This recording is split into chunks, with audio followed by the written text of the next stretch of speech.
The central argument I wish to advance today concerns a phenomenon that has received remarkably little serious analytical attention amid the cascade of dramatic imagery emanating from the Persian Gulf.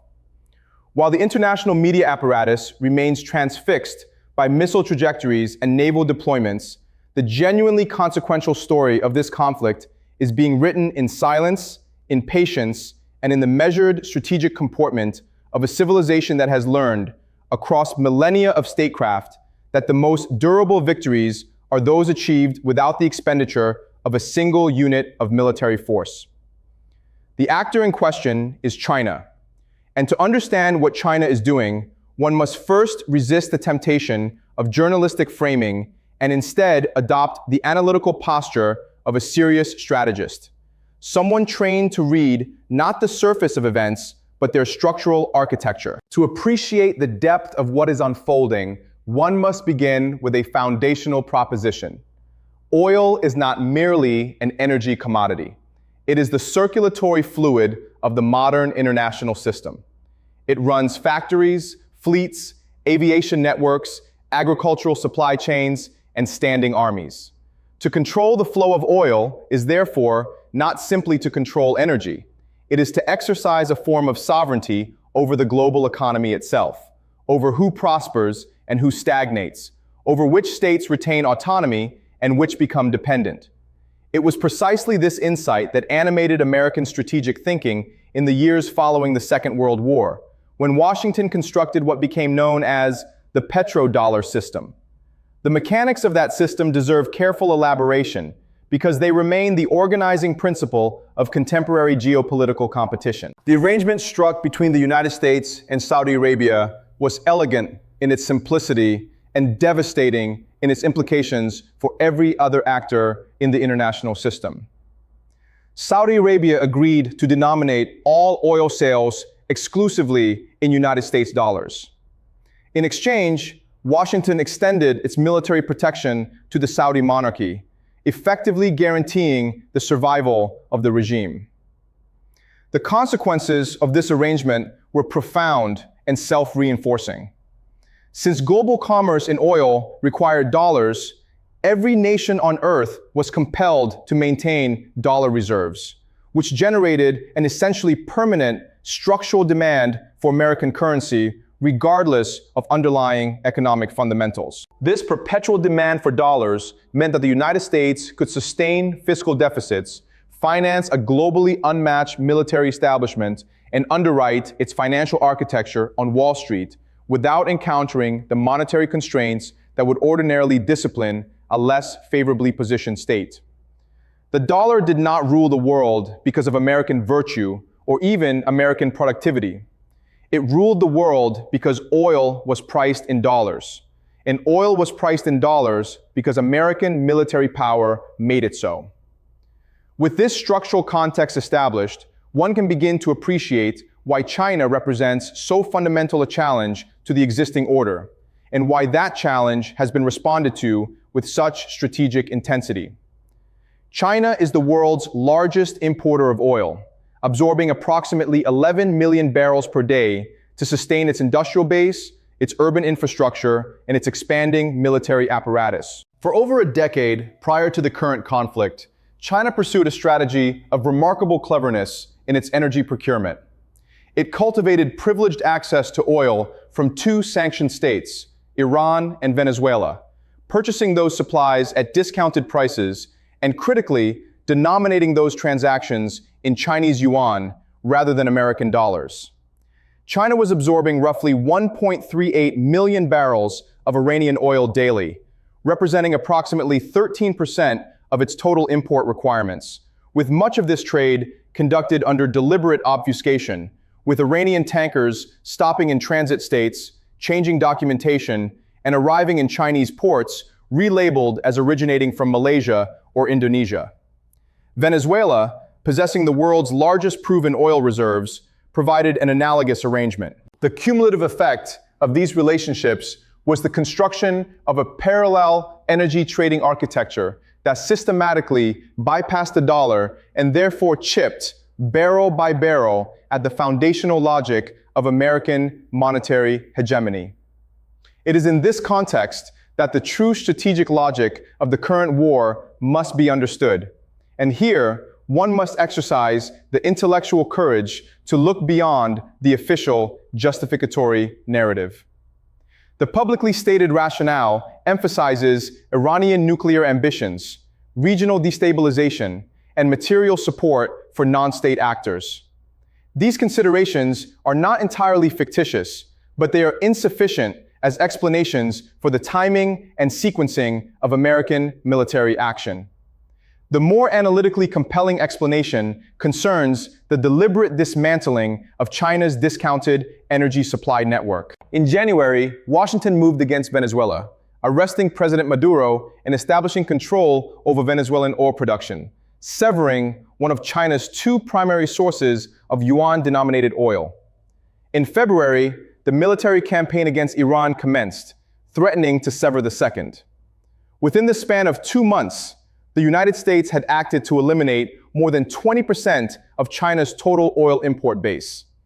The probability that this sequencing was coincidental is essentially nil.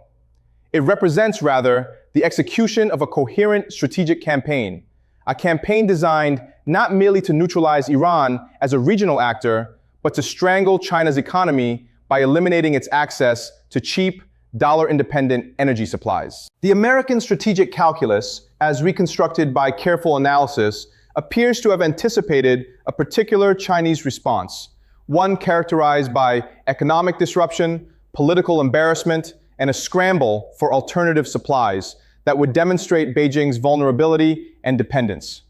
What actually transpired was considerably different and reveals something important about the depth and sophistication of Chinese strategic planning. China did not panic.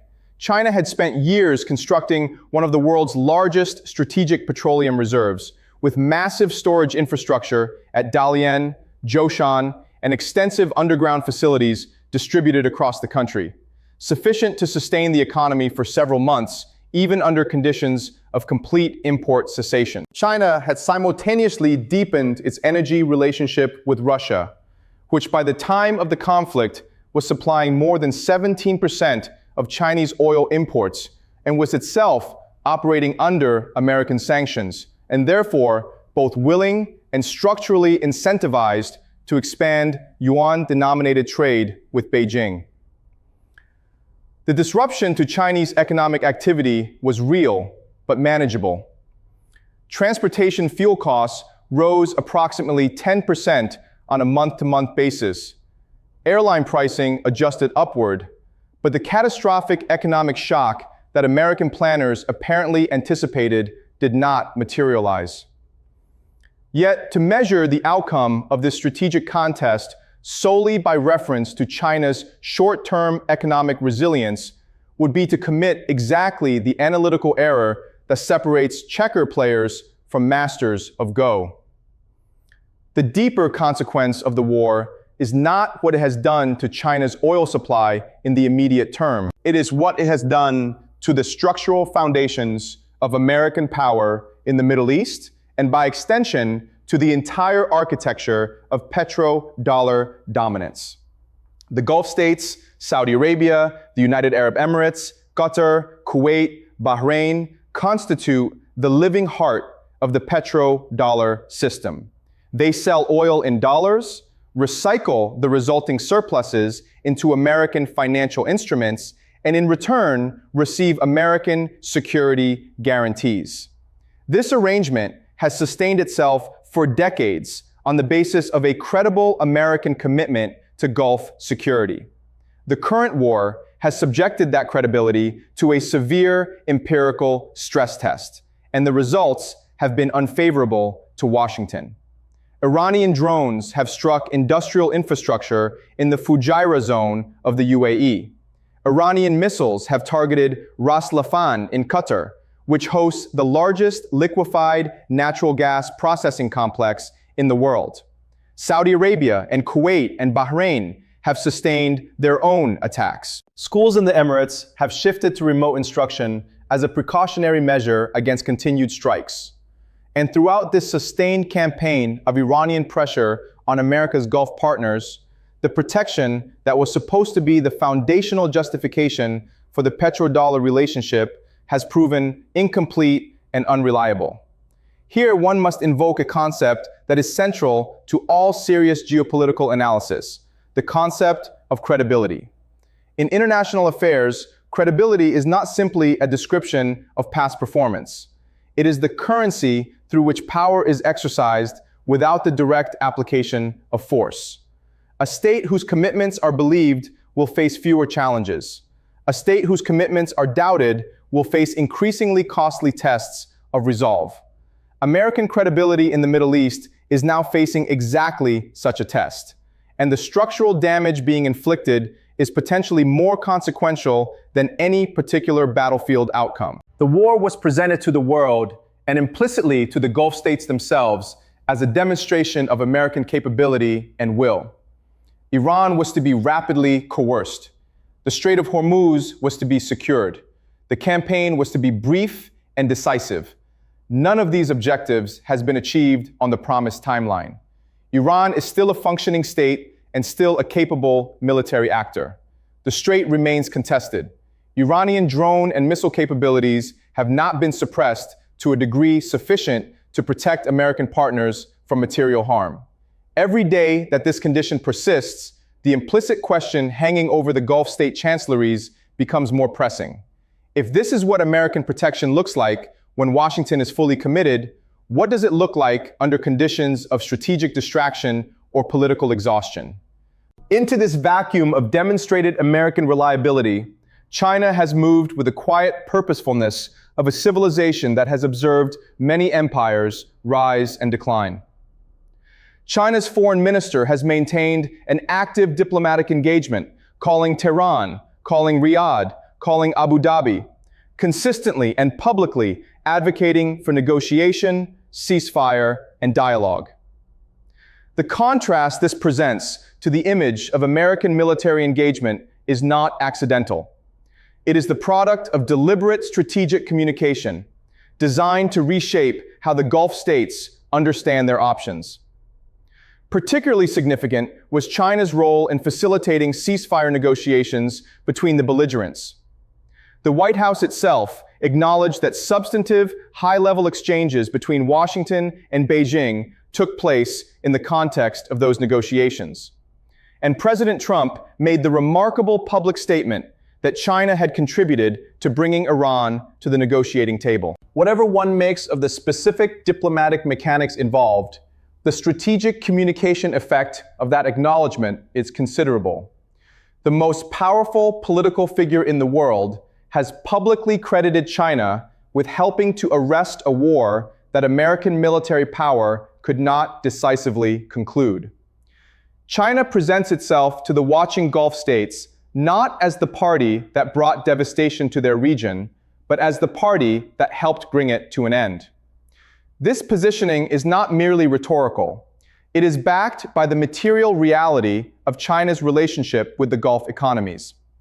China is the world's largest consumer of oil, and therefore the most important customer the Gulf states have.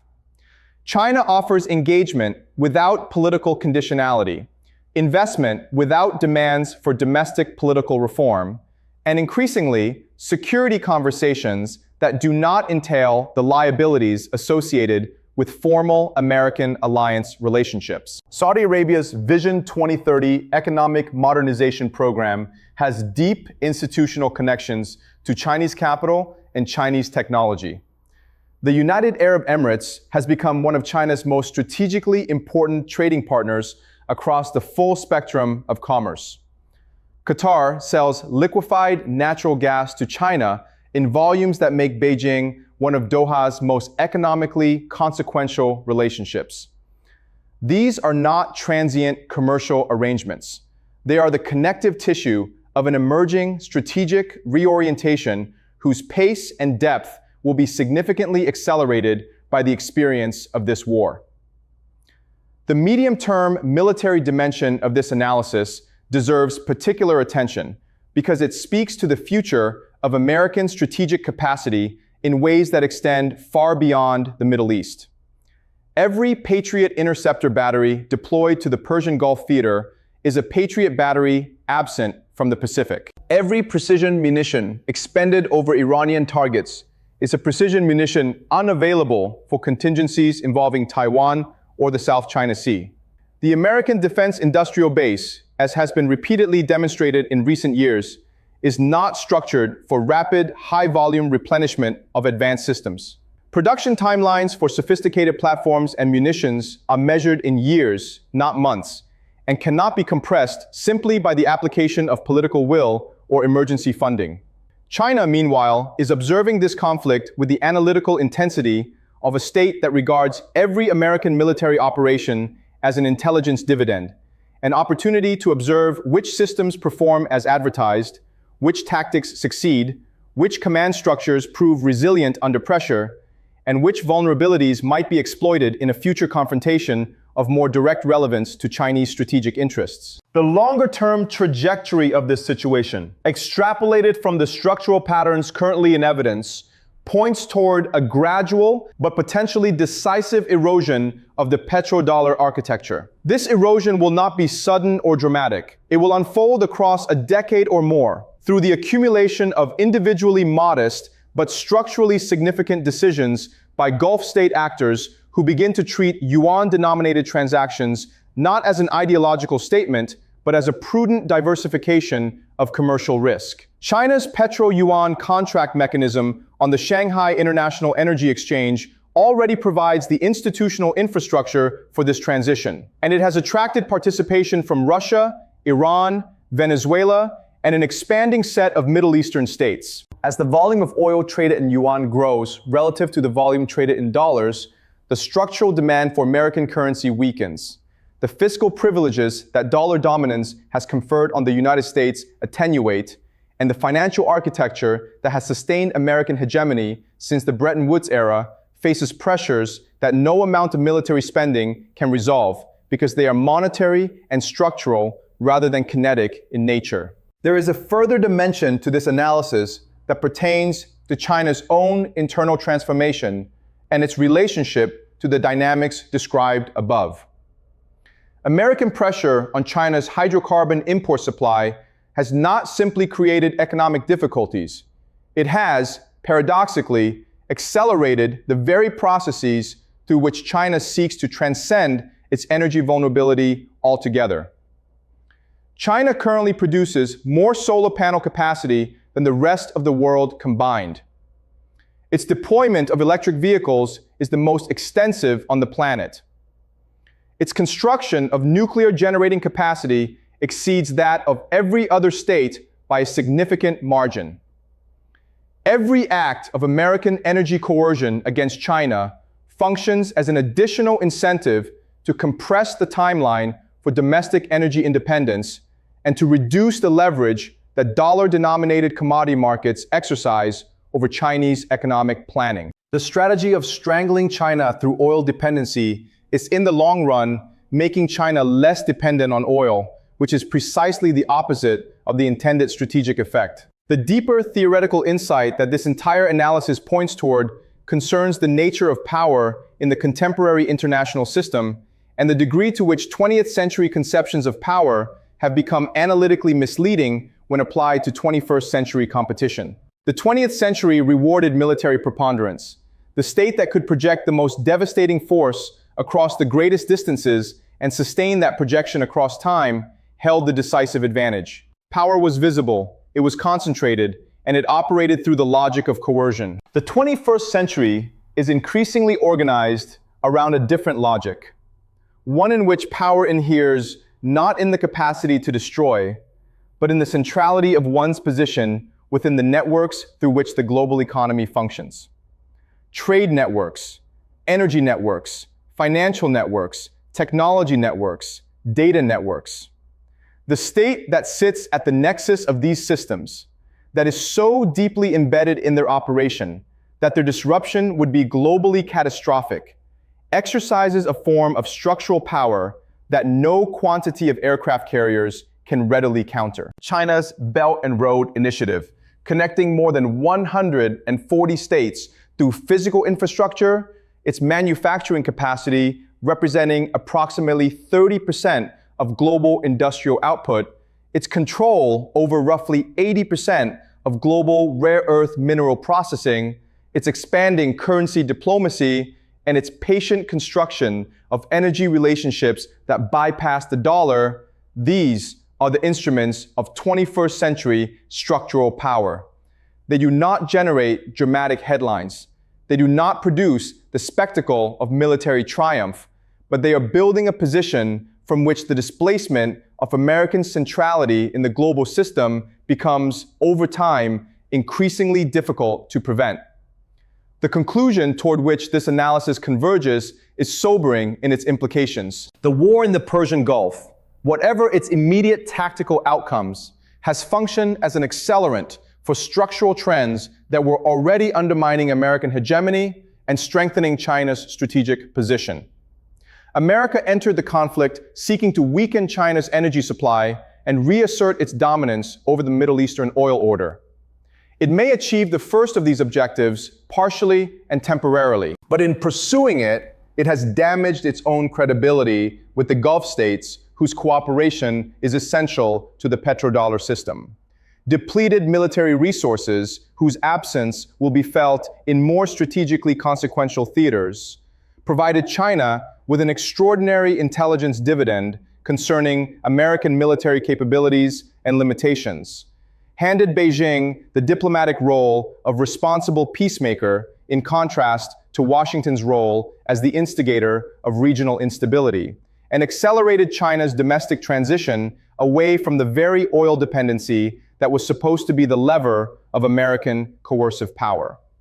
China achieved all of this without deploying a single soldier, expending a single missile, or committing a single yuan to military operations in the theater of conflict. It achieved it through strategic patience, through the disciplined husbanding of long-prepared reserves, through the cultivation of relationships on multiple sides of the conflict simultaneously, and through the quiet and systematic construction of an alternative economic architecture whose completion will mark the definitive end of the American monetary century.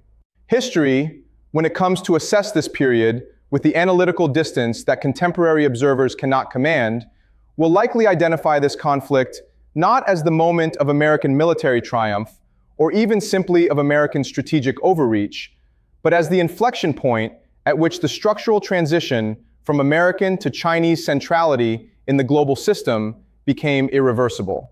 And it will note, with the particular irony that history reserves for great strategic miscalculations, that America did not lose this contest on any battlefield. It lost it in the patient calculus of a civilization that has been navigating great power competition for 5,000 years, and that understood, with a clarity its opponent lacked, that in the 21st century, the state that wins is not the one that fights the most wars, but the one that builds the most indispensable networks and then waits.